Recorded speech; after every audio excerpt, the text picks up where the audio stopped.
Ahmed Cherkaoui, malgré sa mort prématurée, a réalisé un miracle, celui de fusionner l'héritage marocain des signes avec la grande peinture de la deuxième moitié du XXe siècle.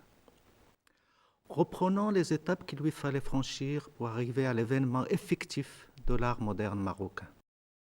Né en 1934 dans une famille résumant à elle seule toute la culture marocaine. Par le père, c'est la tradition soufie et citadine qui baigna son enfance, et par sa mère perdue très tôt et donc plus présente. Ce sont les millénaires concentrés dans des gestes, des paroles et des objets qui ont incliné sa sensibilité.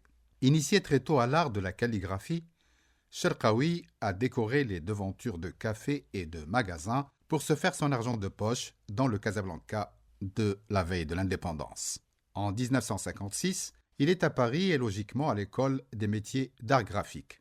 Le Paris du moment, la peinture préférait les gestes d'instinct sans aucune préméditation savante. Paradoxalement, c'est dans cette béance que Cherkaoui a pu être écouté. C'est ainsi qu'il a quitté vite fait son travail de concepteur de pochettes de disques chez Pathé Marconi. En 1960, il entre à l'école des beaux-arts de Paris. Ses premières œuvres sont des paysages du sud du Maroc, faits d'une manière empâtée et gourmande de couleurs. En 1961, il est à Varsovie pour une année dans une atmosphère de créativité prodigieuse. Cherkaoui, guidé par ses maîtres polonais, commence un dialogue avec l'œuvre de Paul Klee.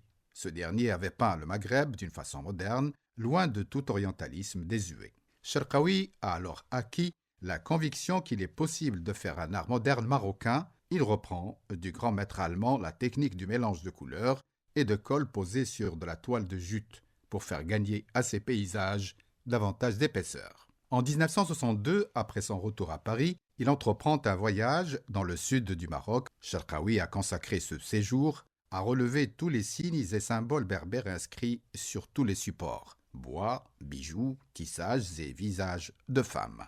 En 1963, il abandonne la toile de jute et les paysages pour une peinture abstraite faite de touches de couleurs chaudes partagées par des lignes sombres qui ressemblent à des tatouages. En 1964, ce sont franchement des signes et symboles berbères agglutinés dans d'épaisses couches de couleurs qui s'éclaircissent doucement. Cherkaoui est doublement heureux par l'amour de sa femme et la naissance d'un fils. En 1965, alors du blanc s'ajoute à sa palette pour qu'il rehausse du fond de la toile les lignes et les cercles encore sombres.